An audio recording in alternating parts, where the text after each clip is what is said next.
Hello friends, स्वागत है आप सभी का आपके अपने यूट्यूब चैनल इंटेलिजेंट ज्ञान पर।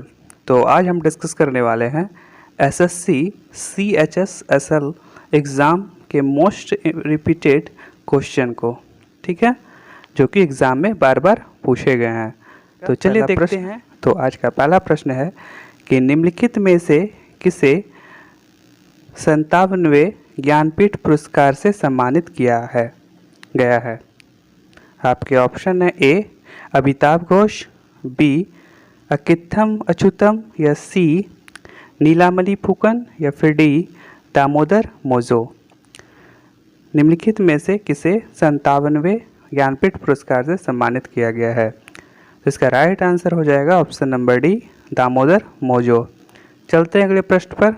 अगला प्रश्न है कि संगीतकार बिस्मिल्लाह खां निम्नलिखित में से किस वाद्य यंत्र से जुड़े हैं। आपके ऑप्शन है ए सितार, बी हारमोनियम, सी शहनाई, या फिर डी बांसुरी। संगीतकार बिस्मिल्लाह खां निम्नलिखित में से किस वाद्य यंत्र से जुड़े हैं। तो इसका राइट आंसर हो जाएगा ऑप्शन नंबर सी शहनाई से। चलते हैं अगले प्रश्न पर। अगला प्रश्न है कि भारत के संविधान में निम्नलिखित में से किस अनुच्छेद में संपत्ति का अधिकार का उल्लेख किया गया है। आपके ऑप्शन है ए अनुच्छेद 301 बी में, या फिर अनुच्छेद 300 बी में, या फिर ऑप्शन नंबर सी अनुच्छेद 300 ए में, या फिर ऑप्शन नंबर डी अनुच्छेद 301 ए में। तो इसका राइट आंसर हो जाएगा ऑप्शन नंबर सी, यानी अनुच्छेद आर्टिकल 300 ए में, ठीक है।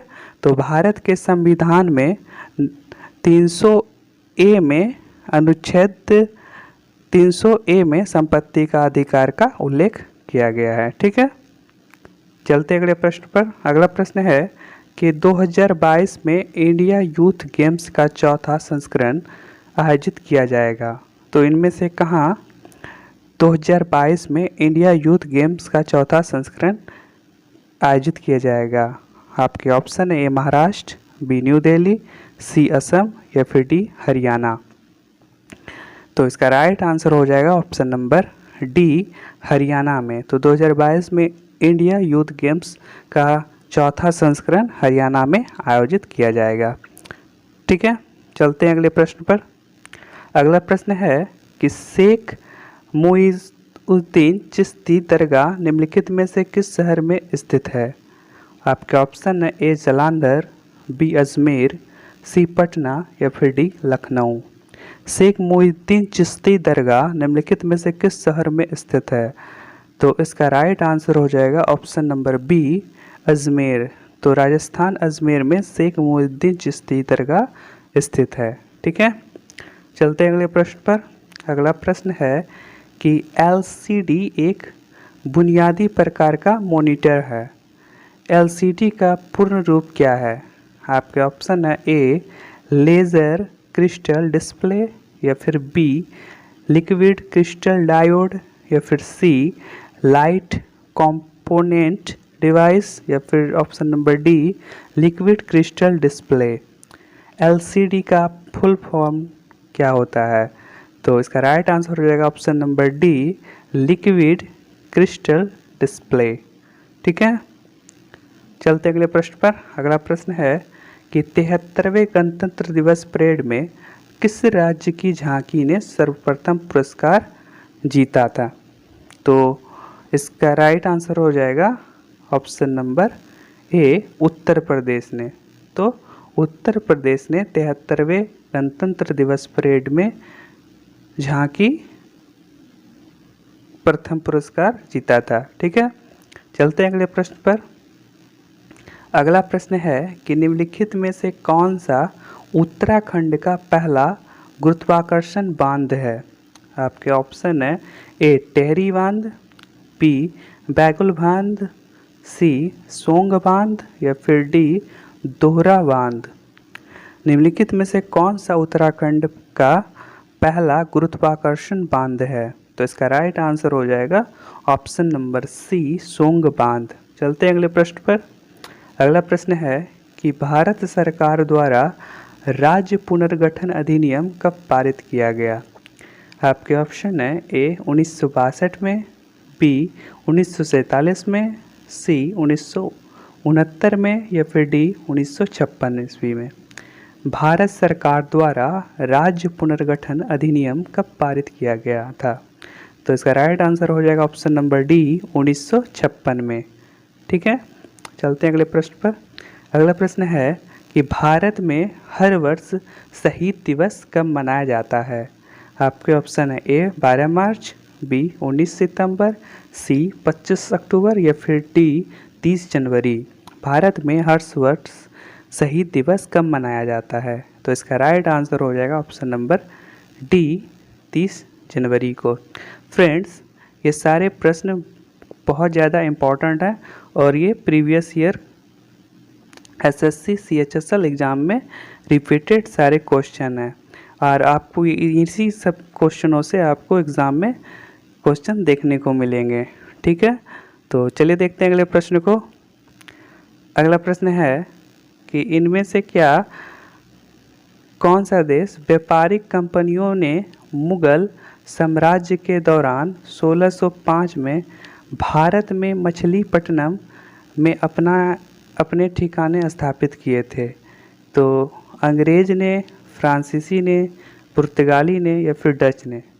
तो इसका राइट आंसर हो जाएगा ऑप्शन नंबर डी डच ने। तो डच व्यापारिक कंपनियों ने मुगल साम्राज्य के दौरान 1605 में भारत में मछलीपट्टनम में अपने ठिकाने स्थापित किए थे। ठीक है, चलते अगले प्रश्न पर। अगला प्रश्न है कि आर्य समाज के संस्थापक कौन थे? आपके ऑप्शन है ए आचार्य नरेंद्र देव, बी दयानंद सरस्वती, सी राजा राम मोहन रॉय या फिर डी आचार्य विनोबा भावे। आर्य समाज के संस्थापक कौन थे? तो इसका राइट आंसर हो जाएगा option number B Dayanand Saraswati. चलते अगले प्रश्न पर। अगला प्रश्न है कि भारतीय नागरिकता किसके द्वारा दी जाती है? आपके ऑप्शन है ए भारत के राष्ट्रपति द्वारा, बी प्रधानमंत्री द्वारा, सी गृह मंत्रालय द्वारा या फिर डी विदेश मंत्रालय द्वारा। भारतीय नागरिकता किसके द्वारा दी जाती है? तो इसका राइट आंसर हो जाएगा ऑप्शन नंबर ए भारत के राष्ट्रपति द्वारा। चलते अगले प्रश्न पर। अगला प्रश्न है कि किस राज्य में सबसे लंबी तटरेखा है? आपके ऑप्शन है ए आंध्र प्रदेश, बी महाराष्ट्र, सी गुजरात या फिर डी कर्नाटक। किस राज्य में सबसे लंबी तटरेखा स्थित है? तो आपके इसका राइट आंसर हो जाएगा ऑप्शन नंबर सी गुजरात में। तो गुजरात राज्य में सबसे लंबी तटरेखा स्थित है। चलते हैं अगले प्रश्न पर। अगला प्रश्न है कि राष्ट्रपति किसके परामर्श में संसद के सभी सत्र आयोजित और स्थगित करते हैं? आपके ऑप्शन है ए अध्यक्ष, बी प्रधानमंत्री, सी प्रधानमंत्री और लोकसभा में विरोधी पक्ष के नेता या फिर डी मंत्रिपरिषद। राष्ट्रपति किसके परामर्श में संसद के सभी सत्र आयोजित और स्थगित करते हैं? तो इसका राइट आंसर हो जाएगा ऑप्शन नंबर डी मंत्रिपरिषद। चलते अगले प्रश्न पर। अगला प्रश्न है कि लोकसभा अध्यक्ष अपना त्यागपत्र किससे संबोधित करते हैं? आपके ऑप्शन है ए भारत के राष्ट्रपति को, बी प्रधानमंत्री को, सी लोकसभा के उपाध्यक्ष को या फिर ऑप्शन नंबर डी भारत के मुख्य न्यायाधीश को। लोकसभा अध्यक्ष अपना त्यागपत्र किसे संबोधित करते हैं? तो इसका राइट आंसर हो जाएगा ऑप्शन नंबर सी लोकसभा के उपाध्यक्ष को। तो लोकसभा के अध्यक्ष जो है अपना त्यागपत्र वह लोकसभा के उपाध्यक्ष को संबोधित करते हैं। ठीक है, अगला प्रश्न देखते हैं। अगला प्रश्न है कि भारतवर्ष में खरीफ की फसल की कटाई वर्ष के किन महीनों में की जाती है? आपके ऑप्शन है ए फरवरी से अप्रैल के बीच, या बी नवंबर से जनवरी के बीच, या ऑप्शन नंबर सी जनवरी से मार्च के बीच, या फिर ऑप्शन नंबर डी सितंबर से अक्टूबर के बीच। तो भारतवर्ष में खरीफ की फसल की कटाई इनमें से किस महीनों के बीच की जाती है? तो इसका राइट आंसर हो जाएगा ऑप्शन नंबर डी, सितंबर से अक्टूबर के बीच। ठीक है, चलते अगले प्रश्न पर। अगला प्रश्न है कि कोशिका के अध्ययन को इनमें से क्या कहा जाता है? ए साइटोलॉजी, बी फिजियोलॉजी, सी न्यूक्लियोलॉजी या फिर डी सेलोलॉजी।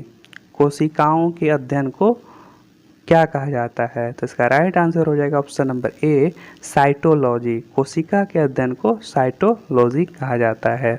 ठीक है, चलते अगले प्रश्न पर। अगला प्रश्न है किसी वस्तु का उत्पादन किसका क्रियाकलाप है? आपके ऑप्शन है ए प्राथमिक क्षेत्र का, ऑप्शन नंबर बी द्वितीयक क्षेत्र का, ऑप्शन नंबर सी तृतीयक क्षेत्र का या फिर ऑप्शन नंबर डी तकनीकी क्षेत्र का। किसी वस्तु का उत्पादन किसका क्रियाकलाप है? तो इसका राइट आंसर हो जाएगा ऑप्शन नंबर ए प्राथमिक क्षेत्र का। चलते अगले प्रश्न पर। अगला प्रश्न है कि संविधान के अंतर्गत भारतीय लोकतंत्र के आदर्शों को हम कहाँ देख सकते हैं?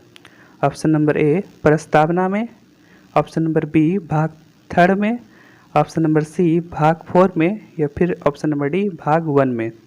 संविधान के अंतर्गत भारतीय लोकतंत्र के आदर्शों को हम कहाँ देख सकते हैं? तो इसका राइट आंसर हो जाएगा ऑप्शन नंबर ए प्रस्तावना में। ठीक है, अगला प्रश्न देखते हैं। अगला प्रश्न है ब्रिटिश शासन के दौरान तत्कालीन मद्रास प्रेसिडेंसी में रैयतवाड़ी प्रणाली की शुरुआत करने वाला कौन था? आपके ऑप्शन है ए मैकार्टनी या बी एल्फिंस्टन या सी थॉमस मुनरो या फिर डी जॉन लॉरेंस। तो इसका राइट आंसर हो जाएगा option number C Thomas Munro. तो ब्रिटिश शासन के दौरान तत्कालीन मद्रास प्रेसिडेंसी में रैयतवाड़ी प्रणाली की शुरुआत करने वाला थॉमस मुनरो था। ठीक है, देखते हैं अगले प्रश्न को। अगला प्रश्न है कि वृत्तर ग्रेटर हिमालय का दूसरा नाम क्या है? आपका ऑप्शन है ए हिमाद्री, बी सह्याद्री या सी असम हिमालय या फिर डी शिवालिक। वृहत्तर ग्रेटर हिमालय का दूसरा नाम क्या है? तो इसका राइट आंसर हो जाएगा ऑप्शन नंबर ए हिमाद्री। ठीक है, चलते हैं अगले प्रश्न पर। तो नेक्स्ट प्रश्न है कि दक्षिण अमेरिका के शीतोष्ण घास स्थल को क्या कहते हैं? तो दक्षिण अमेरिका के शीतोष्ण घास स्थल को कहते हैं ए पंपास, बी प्रेरीज, सी सवाना या फिर डी वेल्ड। तो इसका राइट आंसर हो जाएगा ऑप्शन नंबर ए पंपास। तो दक्षिण अमेरिका के शीतोष्ण घास स्थल को पंपास कहा जाता है। ठीक है, देखते हैं अगला प्रश्न। अगला प्रश्न है कि एशिया तथा उत्तरी अमेरिका किसके द्वारा पृथक होते हैं? आपके ऑप्शन ए बांस जल डमरूमध्य या फिर बी डोवर जल डमरूमध्य या फिर ऑप्शन नंबर सी बेरिंग जल डमरूमध्य या फिर ऑप्शन नंबर डी कुक जल डमरूमध्य। तो इसका राइट आंसर हो जाएगा ऑप्शन नंबर सी बेरिंग जल डमरूमध्य। तो एशिया तथा उत्तरी अमेरिका बेरिंग जल डमरूमध्य के द्वारा पृथक होते हैं। ठीक है, याद रहेगा। चलते हैं अगले प्रश्न पर। अगला प्रश्न है कि निम्नलिखित में से कौन सा दिवस ऐसा है जो हर वर्ष किसी निश्चित तिथि पर नहीं मनाया जाता है? ठीक है, जो कि नहीं मनाया जाता है निश्चित तिथि पर। तो इस आपके ऑप्शन है ए विश्व पर्यावरण दिवस या फिर बी अंतर्राष्ट्रीय महिला दिवस या फिर ऑप्शन नंबर सी अंतर्राष्ट्रीय मित्रता दिवस या फिर ऑप्शन नंबर डी विश्व पर्यावास हैबिटेट दिवस। तो इसका राइट आंसर हो जाएगा ऑप्शन नंबर डी विश्व पर्यावास हैबिटेट दिवस। ये जो है ये एक ऐसा दिवस है जो कि हर वर्ष किसी निश्चित तिथि पर नहीं मनाया जाता है। ठीक है, देखते हैं अगला प्रश्न। अगला प्रश्न है कि किस नदी की सहायक नदी बांग्लादेश में पद्मा नाम से जानी जाती है? आपके ऑप्शन है ए झेलम, बी गंगा, सी सिंधु या फिर डी ब्रह्मपुत्र। किस नदी की सहायक नदी बांग्लादेश में पद्मा नाम से जानी जाती है? तो इसका राइट आंसर हो जाएगा ऑप्शन नंबर बी गंगा नदी। तो गंगा नदी की सहायक नदी बांग्लादेश में पद्मा नाम से जानी जाती है। ठीक है, देखते हैं अगला प्रश्न। अगला प्रश्न है कि फूलों की घाटी राष्ट्रीय उद्यान किस राज्य में स्थित है? आपके ऑप्शन है ए उत्तराखंड, बी हिमाचल प्रदेश, सी जम्मू कश्मीर या फिर डी मेघालय। फूलों की घाटी राष्ट्रीय उद्यान किस राज्य में स्थित है? इसका राइट आंसर हो जाएगा ऑप्शन नंबर ए उत्तराखंड में। ठीक है, चलते हैं अगले प्रश्न पर। अगला प्रश्न है कि प्रतिष्ठित मेरीलेबोन क्रिकेट क्लब यानी एमसीसी के पहले गैर ब्रिटिश अध्यक्ष के रूप में किस एशियाई क्रिकेटर को नामित किया गया? आपके option A Wasim Akram, B Mahela Jayawardene, सी सुनील गावस्कर या फिर डी कुमार संगकारा। प्रतिष्ठित मेरीलेबोन क्रिकेट क्लब यानी एमसीसी के पहले गैर ब्रिटिश अध्यक्ष के रूप में किसे एशियाई क्रिकेटर को नामित किया गया? तो इसका राइट आंसर हो जाएगा option number D Kumar Sangakkara. तो श्रीलंका के प्लेयर कुमार संगकारा को एमसीसी के पहले गैर ब्रिटिश अध्यक्ष के रूप में नामित किया गया है। ठीक है, देखते हैं अगला प्रश्न। अगला प्रश्न है कि किस खेल के विश्व निकाय में ट्रिपल्स नामक एक नया खेल प्रारूप पेश किया है? आपके option A table tennis, B badminton, C tennis या फिर डी स्क्वैश। तो किस खेल के विश्व निकाय में ने ट्रिपल्स नामक एक नया खेल प्रारूप पेश किया है? तो इसका राइट आंसर हो जाएगा ऑप्शन नंबर बी बैडमिंटन। ठीक है, देखते हैं अगला प्रश्न जो कि आज का आखिरी प्रश्न होगा। तो आज का आखिरी प्रश्न है कि गांधी जी ने भारत छोड़ो आंदोलन कब शुरू किया था? आपके ऑप्शन ए 1940, बी 1942, सी 1945 या फिर डी 1946। तो इसका राइट आंसर हो जाएगा ऑप्शन नंबर बी 1942 में। तो गांधी जी ने भारत छोड़ो आंदोलन 1942 में शुरू किया था। तो ये आज का आखिरी प्रश्न था। तो आज का प्रश्न है जिसका आंसर आपको कमेंट बॉक्स में देना है। ठीक है, तो एक प्रश्न मैं आपसे पूछता हूँ जिसका आंसर आप कमेंट बॉक्स में कमेंट करेंगे। तो आज का प्रश्न है कि क्षेत्रफल की दृष्टि से भारत देश का सबसे छोटा राज्य कौन सा है? आपके ऑप्शन है ए झारखंड, बी उत्तराखंड, सी गोवा या फिर डी त्रिपुरा। इसमें से जो भी राइट आंसर होगा उसको आपको कमेंट बॉक्स में कमेंट कर देना है। ठीक है फ्रेंड्स, आपको ये वीडियो कैसा लगा आप कमेंट बॉक्स में कमेंट करके बताइएगा। तो मिलते हैं नेक्स्ट वीडियो में। Thank you so much. जय हिंद, जय भारत।